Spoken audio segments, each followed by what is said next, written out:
sobre Apocalipsis. En el versículo 1 arrancamos, pero digo yo que el énfasis que le vamos a poner es entender la figura del Jesucristo glorificado. ¿Por qué?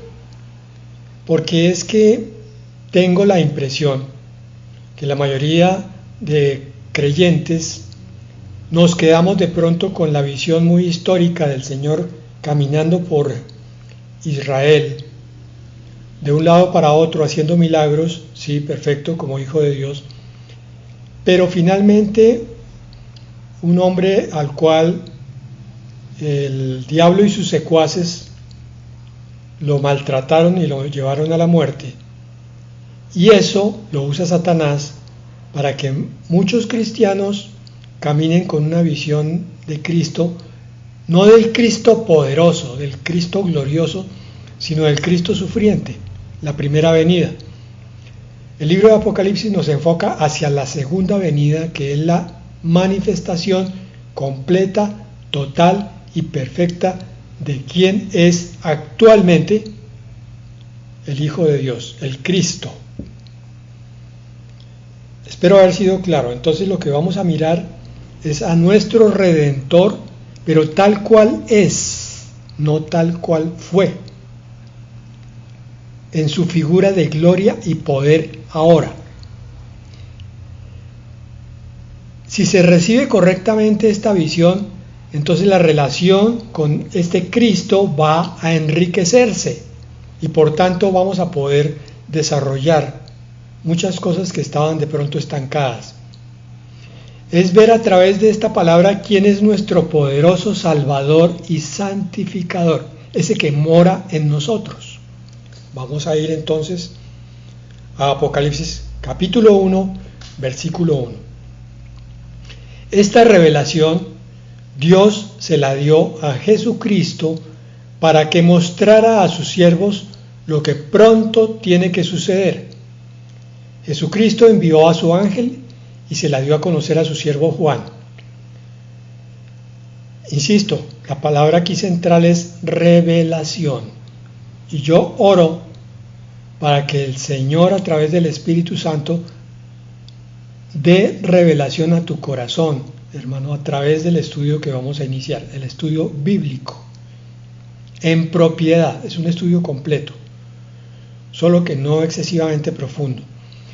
Es una revelación que Dios el Padre se la da a Dios el Hijo, y el Hijo se la muestra a un siervo que es Juan, el apóstol amado, el que la escribe en el libro de Apocalipsis, y él se la pasa entonces a los respectivos siervos de todas las épocas, y en este caso a nosotros, ustedes también como siervos.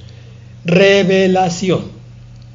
Tiene que haber entonces una iluminación en tu interior para entender cosas que antes no comprendías. Es lo que estamos pidiendo que el Señor haga a partir de este preciso momento. Revelación a partir del Señor Jesucristo para cada corazón que lo lleva. Y este, versículo 2, da fe de todo lo que ha visto. ¿Quién? Juan. Y de la palabra de Dios y del testimonio de Jesucristo. Esa es nuestra función como testigos. Llevar a otros el mensaje que se nos da de parte del Señor a través del Evangelio. Y esta introducción termina entonces con un clímax que está en el versículo 3 y en el cual tenemos que insistir. Bienaventurado. ¿Recuerden esa palabra? Es decir, lleno de propósito y lleno de toda bendición. Es lo que quiere decir bienaventurado. El que lee, yo en este caso, si estoy leyendo cada uno de los versículos, y los que oyen, en este caso ustedes, y todos los que oigan los audios a partir del momento en que quede en el aire. Hay una bendición sobre el que lee y los que oyen. Bendición. Hermano, medita en eso. Bendición del cielo es algo que no se puede menospreciar porque siempre es grandiosa.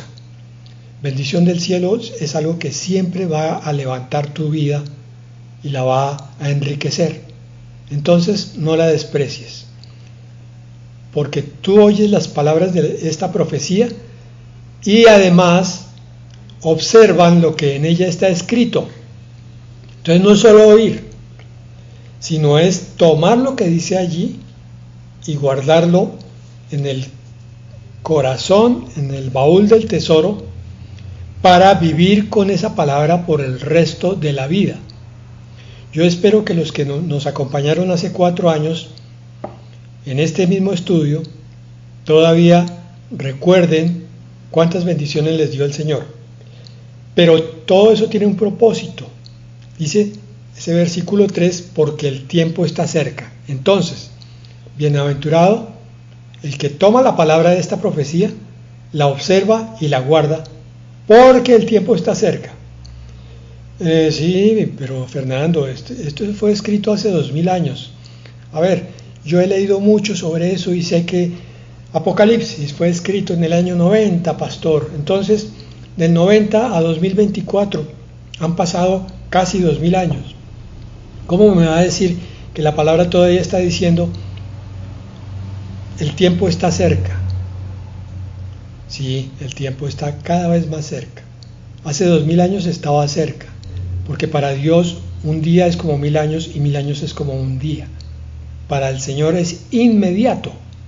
Para nosotros la cosa es un poco diferente, pero si tenemos en cuenta lo que nos dicen las epístolas de Pedro con respecto a que la demora, que nosotros llamamos así, en realidad es misericordia derramada sobre los que no creen, sobre los que están en pecado, sobre los que todavía tienen que santificarse, entonces entenderemos por qué el tiempo en justicia no se ha cumplido.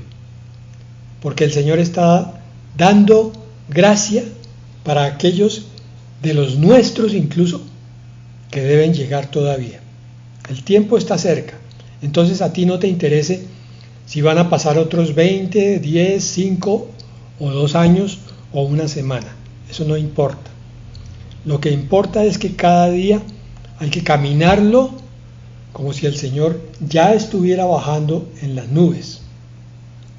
Tenemos que estar tan preparados para eso, para no ser sorprendidos, no ser cogidos dormidos, como las vírgenes necias que no prepararon el aceite de sus lámparas, no tenían la relación adecuada con el Espíritu Santo. Nosotros debemos hacernos un propósito a partir de esta palabra y decir: Señor, no sé cuánto te demores, sé que a veces te he fallado, pero ayúdame, Señor, a caminar cada instante de forma tal que haya más y más santificación en mi vida, haya menos y menos pecado, y yo sea cada vez más y más parecido a la imagen de tu Hijo, para que cuando tú llegues yo no quede avergonzado. Amén. Esa es mi oración de todos los días cuando yo leo esta palabra de Apocalipsis 1:3. Bueno, esa era la introducción. Entonces ahora Juan va al cuerpo diciéndonos lo siguiente: yo, Juan, me dirijo a las 7 iglesias que están en Asia, que la gracia y la paz estén con ustedes de parte del que es, el que era y el que ha de venir, y de los 7 espíritus que están ante su trono. Entonces Juan, que acaba de recibir la visión allá en la isla de Patmos, acaba de tener esta serie de encuentros revelatorios con el Señor y sus ángeles y con la profecía, entiende que ese es un mensaje muy importante para toda la posteridad y que más adelante el Señor le va a mandar que lo escriba a las 7 iglesias. Pero las 7 iglesias sabemos que son representación de todas las iglesias, de todos los tiempos y de todos los lugares. Por eso es el número 7. 7 quiere decir lo que es perfecto, lo que está completo en sí mismo. El 7 es el número de los días de la semana, porque al séptimo día Dios terminó la creación y descansó. Por eso este número es importantísimo en la revelación escatológica. Y ese 7 lo vamos a encontrar continuamente a lo largo del libro de Apocalipsis. 7 copas, 7 trompetas, 7 sellos y multitud de otros 7. Estas 7 iglesias incluyen entonces la nuestra, cualquiera que sea donde tú estés congregándote. Dice Juan, que la gracia y la paz estén contigo. Tú necesitas la gracia del Señor todos los días, pero también la paz. ¿De parte de quién? Aquí dice en primer lugar, del que es, el que era y el que ha de venir. Sabemos que esto se refiere a la primera persona de la Trinidad. Pero un momentico, aquí dice que el que ha de venir. Sí, cuando terminemos el estudio de Apocalipsis vamos a ver que Dios el Padre viene con la nueva Jerusalén para vivir en la tierra nueva con su creación. Por eso dice, el que ha de venir, el que era porque fue al principio, antes de la creación, y el que es porque realmente no deja de ser. Y nombra entonces también aquí al Espíritu Santo de una forma un poco extraña, otra vez el número 7, que implica plenitud. Por eso entendemos que no es que sean 7 espíritus literalmente, sino las manifestaciones perfectas, completas y totales del Espíritu Santo de Dios. Eso está explicado en la primera de Corintios, capítulo 12, versículos 4 al 11. Pongan mucha atención porque voy a leerlo relativamente de corrido. Versículo 4. Ahora bien, hay diversidad de dones, pero el Espíritu, con E mayúscula, es el mismo. Hay diversidad de ministerios, pero el Señor es el mismo. Hay diversidad de actividades, pero Dios, que hace todo en todos, es el mismo. Pero la manifestación del Espíritu le es dada a cada uno para provecho. Esto es lo que nos explica Apocalipsis 1:4. Los 7 espíritus que están ante su trono son la manifestación del Espíritu que le es dada a cada uno para provecho. Eso es lo que llamamos dones. Y tú, hermano que me oyes, debes tener con toda seguridad varios, pero al menos uno, y eso es poco decir. Por eso insisto, varios dones del Espíritu Santo. Aquí hay a continuación una lista corta, a ver si de pronto encuentras el tuyo o confirmas el que ya encontraste. Versículo 8. A uno el Espíritu le da palabra de sabiduría. ¿Cuál es ese don? Es poder explicar con sabiduría la palabra de Dios en los aspectos claves, los aspectos profundos de teología, de doctrina, y también incluso en los aspectos un poco complicados y no tan claros.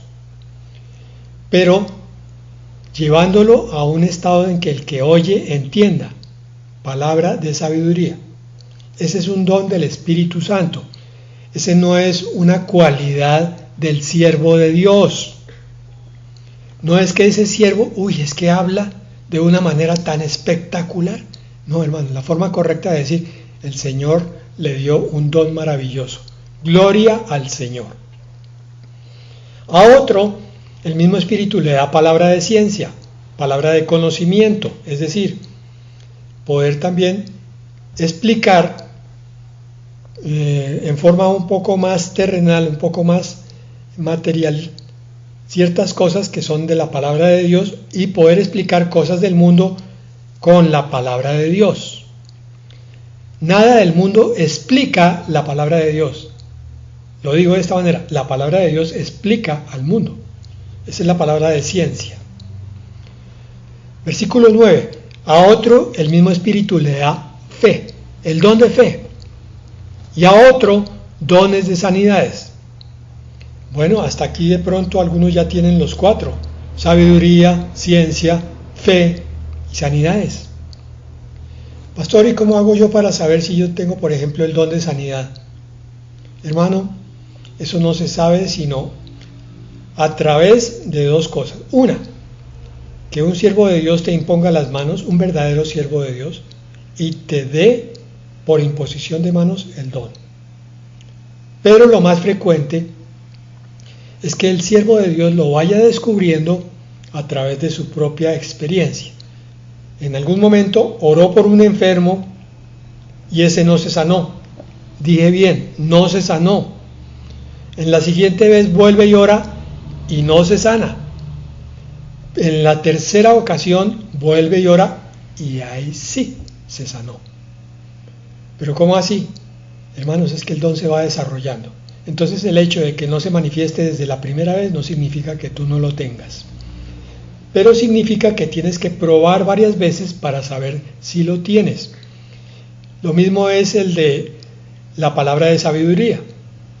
Tú puedes tomar un texto bíblico, estudiarlo, meditarlo y después tratar de explicarlo. Si te enredas mucho la primera vez y no lo puedes explicar claramente, no significa que no tengas el don de sabiduría.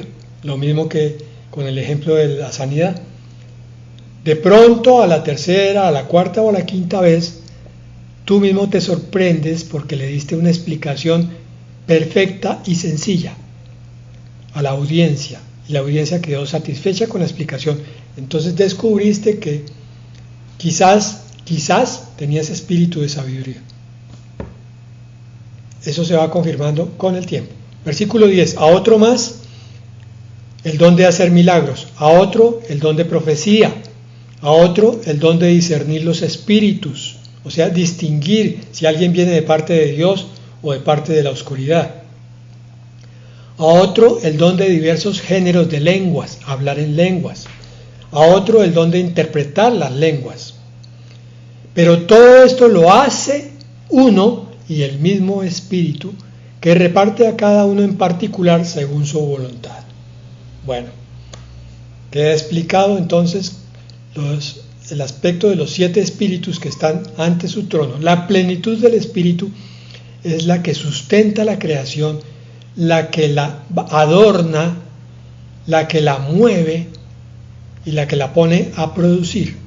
Si te falta algo, ve de rodillas delante del Espíritu Santo y pídele el don que quieres. A ver si el Señor lo quiere conceder, que seguramente sí. Apocalipsis 1:5. Decíamos que el Padre había hablado primero, decía que la gracia y la paz estén con ustedes de parte del que es, el que era y el que ha de venir, versículo 4, y de los 7 espíritus que están ante su trono, Padre y Espíritu Santo. Ahora en el 5 está Jesucristo, la segunda persona de la Trinidad, el testigo fiel, primogénito de entre los muertos y soberano de los reyes de la tierra. Él nos amó con su sangre, nos lavó de nuestros pecados. Oigan bien, aquí la palabra primogénito hay que saberla interpretar, porque pensamos en primogénito como el primero que nace de una familia. Pero ¿cómo así? Entonces Jesucristo nació. En cierta manera sí, nació en su naturaleza carnal, pero ese no es el sentido primario de la palabra primogénito. Voy a leer en el diccionario bíblico lo que nos explica. Entre los israelitas, el varón primogénito tenía privilegios especiales, a eso sí se refiere. Heredaba del padre el puesto como cabeza de la casa y recibía como su parte de la herencia una porción doble. Israel era el primogénito del Señor y como tal tenía el derecho a privilegios especiales en comparación con otros pueblos. Se describe a Jesús como el primogénito de Dios.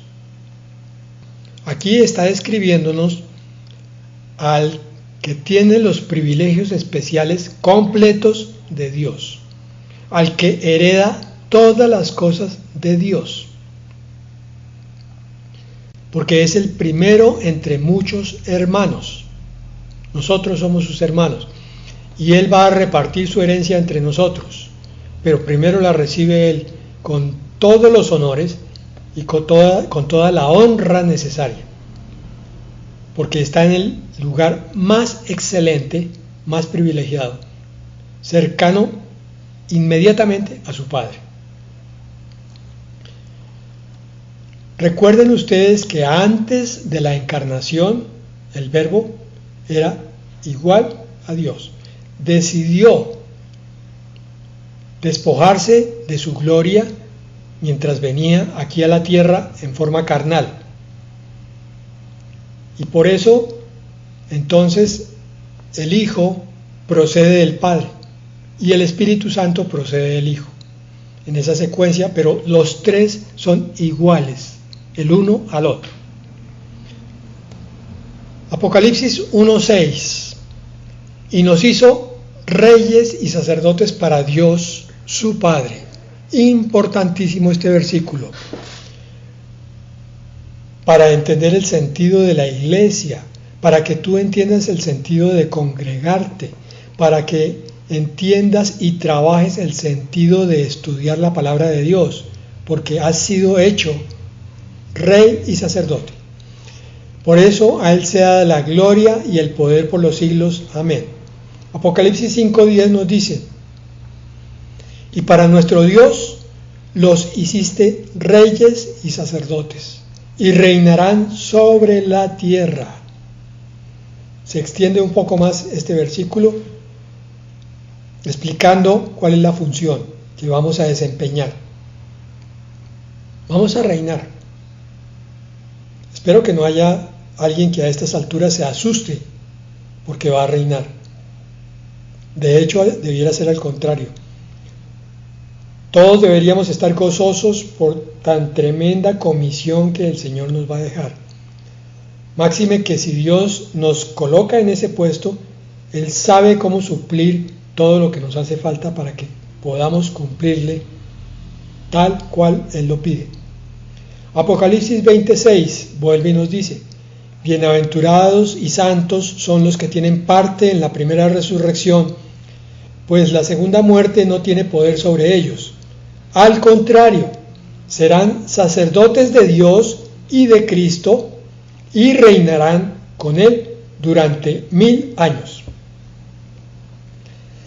Los resucitados van a reinar durante el milenio aquí en la tierra. Reinar significa ejercer toda la verdad y el conocimiento para justicia de aquellos que son gobernados. Entonces tú vas a orientar a otros, los seres humanos que pueblen la tierra en esa época, hacia la verdad de Dios y hacia la justicia de Dios. Todo esto que estás aprendiendo cada vez que te congregas tiene ese propósito. No es el que por ahí se predica.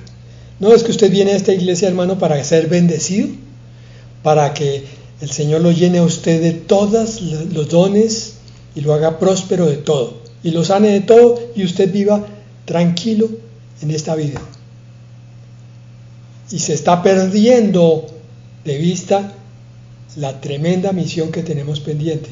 Y estos cristianos de la prosperidad, entonces se convierten en amasadores de fortunas, pequeñas, medianas o grandes, y van a la iglesia solamente para recibir profecía de prosperidad, pero no para prepararse para la verdadera comisión de la eternidad. Primera de Pedro 2:9: pero ustedes son linaje escogido, o sea, reyes, real sacerdocio, ahí están los dos unidos, real sacerdocio, reyes y sacerdotes, nación santa, pueblo adquirido por Dios, para que anuncien los hechos maravillosos de aquel que los llamó de las tinieblas a su luz admirable, no solamente aquí, sino por toda la eternidad. Qué honor tan excelente el que Dios ha puesto sobre nuestros hombros. Apocalipsis 1:7: miren, ya viene en las nubes y todos lo verán, aún los que lo traspasaron, y todas las naciones de la tierra harán lamentación por él. Sí, amén. Mateo 24:30 nos complementa: Entonces aparecerá en el cielo la señal del Hijo del Hombre, y todas las tribus de la tierra se lamentarán. Por eso decía, todos los que lo verán, aún los que lo traspasaron, gemirán, harán lamentación. Y verán al Hijo del Hombre, continúa Mateo 24:30, venir sobre las nubes del cielo con gran poder y gloria. Esto se refiere a la segunda venida, cuando todo ojo lo verá y por tanto reconocerá que ese Jesucristo al que denigraron, al que rechazaron, al que traspasaron, era verdaderamente el Hijo de Dios. Por eso dice Filipenses, y toda rodilla se doblará, y toda lengua confesará que Jesucristo es el Señor. Amén. Ese es el tiempo. Entonces, si vamos a confesar de esa manera, si otros van a confesar de esa manera al Señor, ¿por qué no hacerlo desde ya? Glorificando al Hijo de Dios. Y me refiero al pueblo de Dios, que aunque cree en el Señor Jesucristo, no lo tiene en el sitial que le corresponde, en el sitial alto de adoración de Dios Todopoderoso. Continúan viéndolo como un hombre bueno, como un profeta que vino a la tierra e hizo milagros. No, este es el Señor de la gloria, ni más ni menos. Por eso cada vez que oigas su nombre, glorifícalo con tu corazón. Apocalipsis 1:8. Algunas versiones dicen, Dios el Señor dice, pero la Reina Valera no lo dice así, la Reina Valera del 60. Dice, yo soy el alfa y la omega, el principio y el fin, el que es, el que era y el que ha de venir. Soy el Todopoderoso. Y este versículo ha sido motivo de discusión desde el principio de la era cristiana. Algunos dicen que esto corresponde a una palabra que da el Señor, el Dios, el Padre, pero no rompería completamente el estilo de la escritura de Apocalipsis, porque esto corresponde a la revelación del Señor Jesucristo. Yo estoy más de acuerdo en que este versículo corresponde a una manifestación de Dios el Hijo, asumiendo exactamente los mismos calificativos de Dios el Padre, porque son uno y son el mismo. El alfa y la omega, el principio y el fin, el que es, el que era y el que ha de venir, el Todopoderoso. Amén, y gloria al Padre y gloria al Hijo. Isaías 43:10 dice, ustedes son mis testigos, son el siervo que yo escogí para que ustedes me conozcan y crean y entiendan que yo soy el Señor. Oye bien esa palabra, si te perdiste te la repito. Ustedes son mis testigos, ustedes, todos los que oyen esta palabra, son el siervo que yo escogí para que ustedes me conozcan y crean y entiendan que yo soy el Señor. No ha habido ningún Dios antes de mí, ni lo habrá después. El propósito de Apocalipsis es acercarnos más a la grandeza de Dios y por tanto postrarnos todavía más. Es necesario que Él crezca y que yo mengüe. En la medida en que yo estudio más a mi Dios y Señor, yo termino por postrarme en adoración, en reconocimiento y en gloria de su grandeza. Apocalipsis 1:9. Yo, Juan, soy hermano de ustedes y participo con ustedes en la tribulación, en el reino y en la paciencia de Jesucristo. Por causa de la palabra de Dios y del testimonio de Jesucristo, estaba yo en la isla de Patmos. Si se han dado cuenta, yo estoy leyendo a continuación del versículo de Apocalipsis la palabra que lo complementa y lo explica. Hechos 14:22. Y allí infundían ánimo a los discípulos y los alentaban a mantener la fe. Es lo que estoy haciendo yo en este momento. Les decían, para entrar en el reino de Dios nos es necesario pasar por muchas tribulaciones. Según la parábola del sembrador, hay dos reacciones posibles a la palabra de Dios. Una es que algunos, cuando empiezan a ver las dificultades del caminar cristiano, se apagan, se enfrían, se cansan y se van.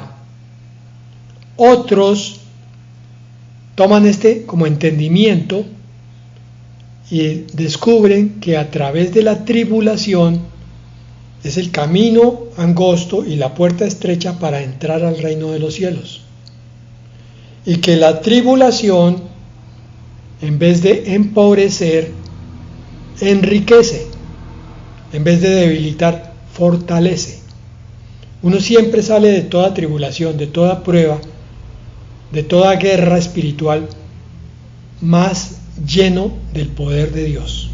Entonces, con el tiempo, uno como cristiano ya pierde el miedo de las pruebas y sabe que el Señor siempre va a obrar para bien en aquellos que le aman. Todo va a obrar para bien. Y Apocalipsis 3:10 dice: por cuanto has obedecido mi mandamiento de ser perseverante, yo también te protegeré a la hora de la prueba, la cual vendrá sobre el mundo entero para poner a prueba a cuantos habitan en la tierra. Esto es muy actual, mis hermanos. En esa explosión de cristianismo que veíamos cuando hablamos de la doctrina del remanente, que hay muchas iglesias cristianas, pero que al final de la prueba solamente va a quedar siempre un pequeño remanente, viene la carga, porque vamos a ver que muchos son los llamados y pocos son los escogidos, pero que aquellos que perseveran, se mantienen con el Señor, son fieles a Él a pesar de la debilidad, del cansancio, de la carga de la tribulación. Esa es la verdadera iglesia que va a ser protegida de la hora de la prueba que viene sobre el mundo, es decir, de la gran tribulación.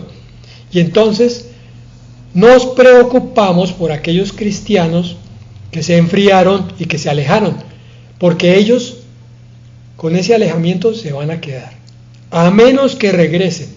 Si estamos siendo fieles, es hora de retomar nuestro evangelio e ir a decirles: fulano, sutano, ven, regresa. Si sigues así, te vas a quedar. Y el Señor va a venir por la iglesia, yo me voy a ir y tú vas a tener que sufrir muchísimo más de lo que pudieras haber sufrido por causa del evangelio, ahora en este tiempo. Así que, si no quieres morir violentamente, si no quieres ser un mártir en la tribulación, regresa cuanto antes a los pies del Señor. Apocalipsis 1:10: en el día del Señor quedé bajo el poder del Espíritu, y detrás de mí oí una fuerte voz parecida al sonido de una trompeta. Miren, aquí hay revelación otra vez. Juan, en el día del Señor, se refiere al domingo. Dominus Dei es la palabra de donde viene nuestro castellano domingo, nuestro español domingo. Y Dominus Dei en latín quiere decir el día del Señor. Juan estaba en un día del Señor, seguramente dándole gloria al Señor, guardando ese día en recogimiento, y de pronto quedó bajo el poder del Espíritu.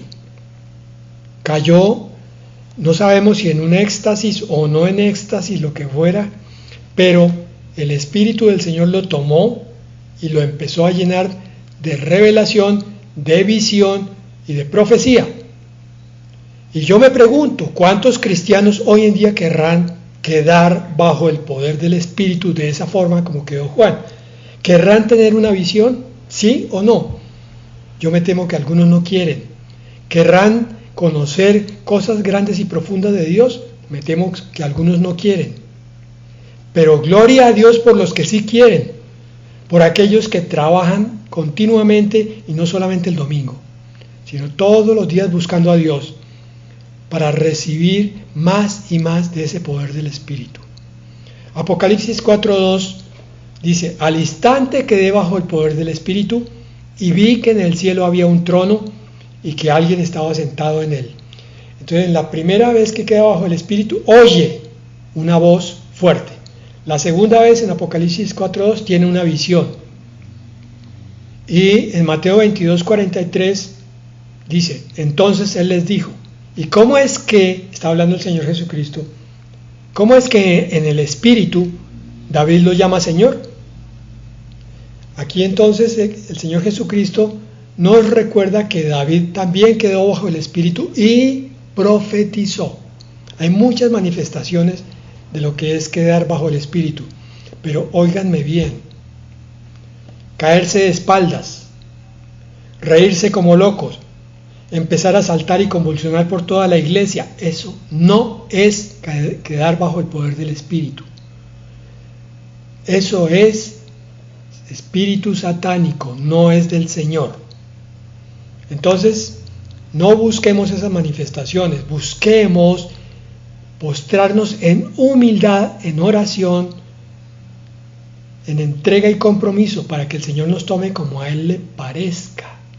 Y les garantizo, mis hermanos, que cuando el Señor te tome a ti, tú lo vas a saber, porque el Señor te va a usar y Él va a hacerte consciente de que está siendo un instrumento para que la gloria sea para Él. Estas manifestaciones que vemos de locura, que no es más, o de satanismo en la iglesia, son para la gloria del hombre, no la de Dios. Apocalipsis 1:11 y 12, que decía, escribe en un libro lo que ves. Mire, bajo el Espíritu oye la voz que le dice, haz esto, escribe en un libro lo que ves y envíalo a estas 7 iglesias: Éfeso, Esmirna, Pérgamo, Tiatira, Sardis, Filadelfia y Laodicea. Yo volví la mirada para ver de quién era la voz que hablaba conmigo, y al volverme vi 7 candeleros de oro. ¿Qué fue lo que vio? Los candeleros, ustedes los han visto en algunas partes, son específicamente de tipo judío, un candelero de 7 brazos, se llama menorá.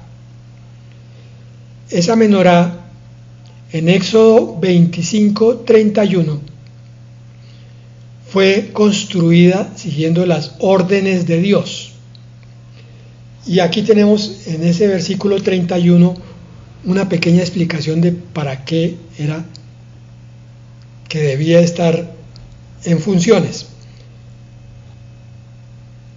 La explicación la da el diccionario bíblico. Candelero, basado en Éxodo 25:31.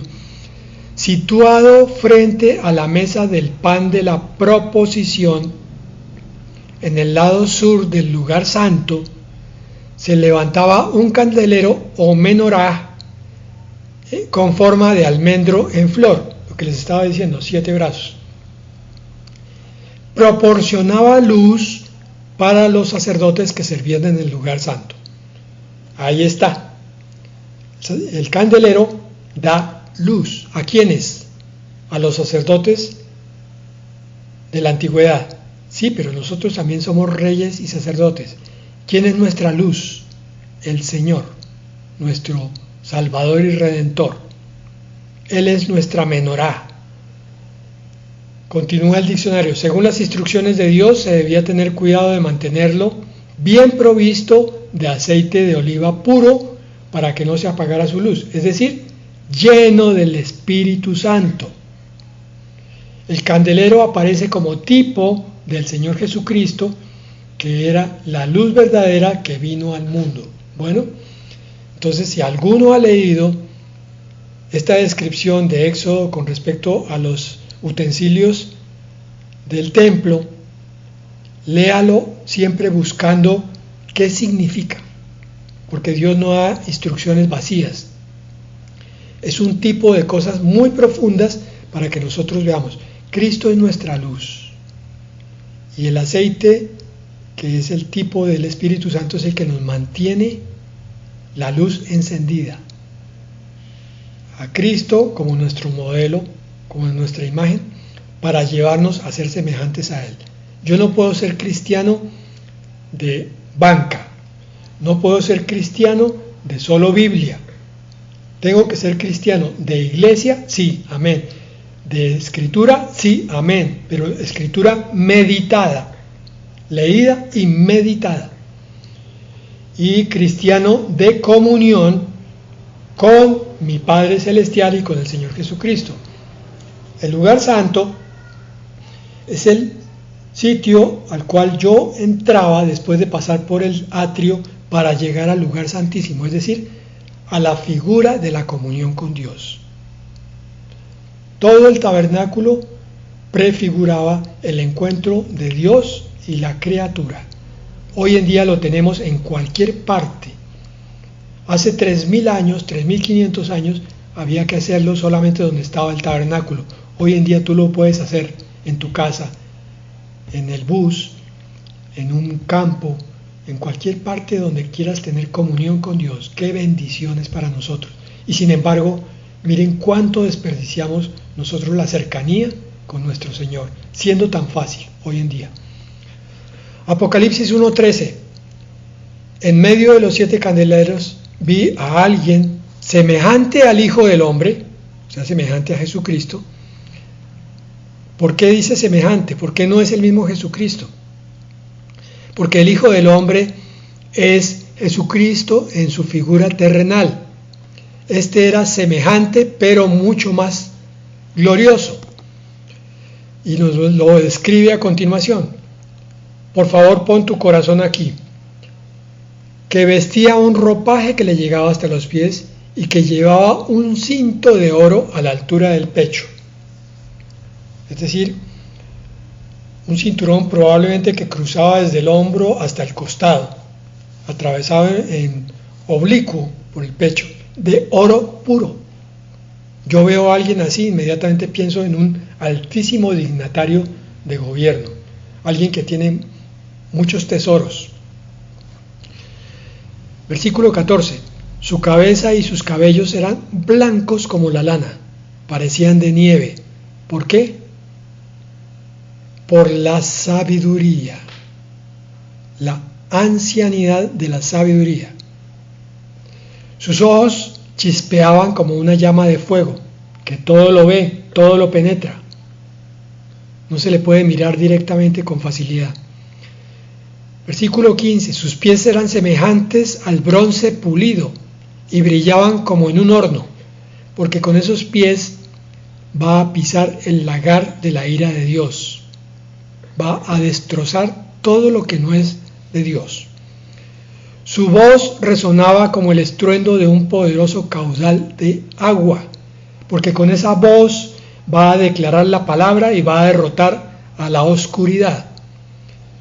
Versículo 16. En su mano derecha llevaba 7 estrellas, que nos lo va a explicar más adelante, y de su boca salía una aguda espada de doble filo, porque toda palabra es como una espada de doble filo que penetra hasta partir el alma y el espíritu.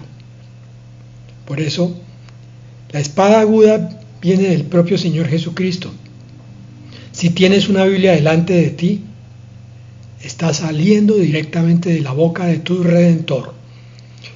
Su rostro era radiante como el sol en todo su esplendor. Imagínense esto, entonces, un varón con un cinto de oro, con el cabello blanco, los ojos refulgentes, los pies brillantes, una voz poderosísima, y de la boca sale una espada, con el rostro como si fuera el sol.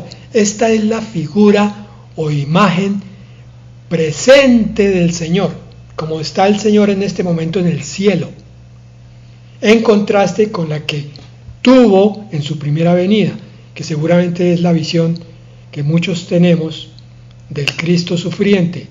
Va siendo hora de cambiar por esa imagen de gloria, esa imagen de respeto, de imagen de poder.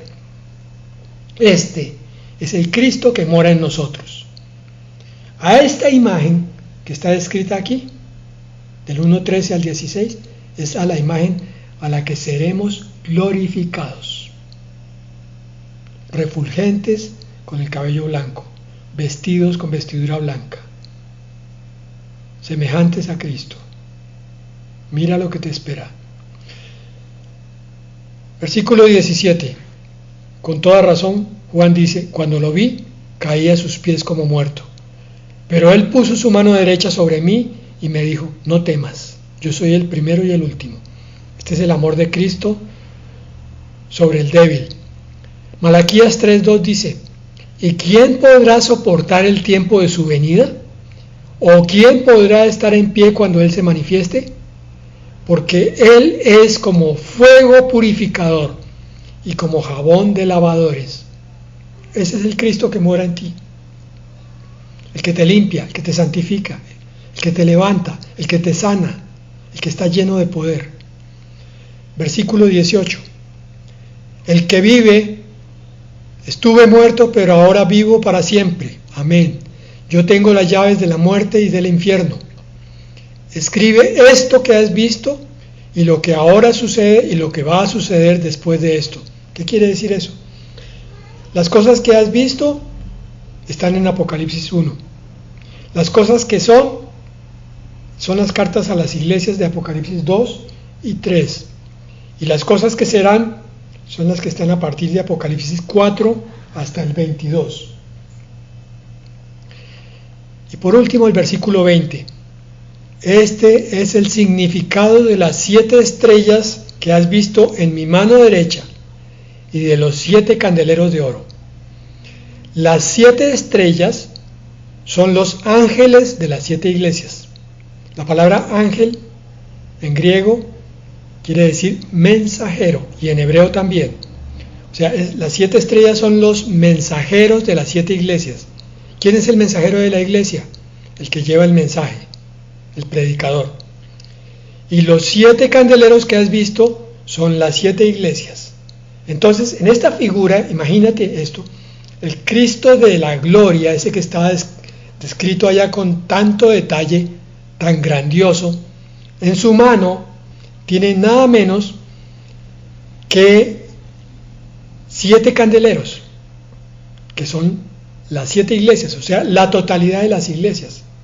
O sea, la iglesia donde tú te congregas. ¿Captas, mi hermano, la importancia de la iglesia?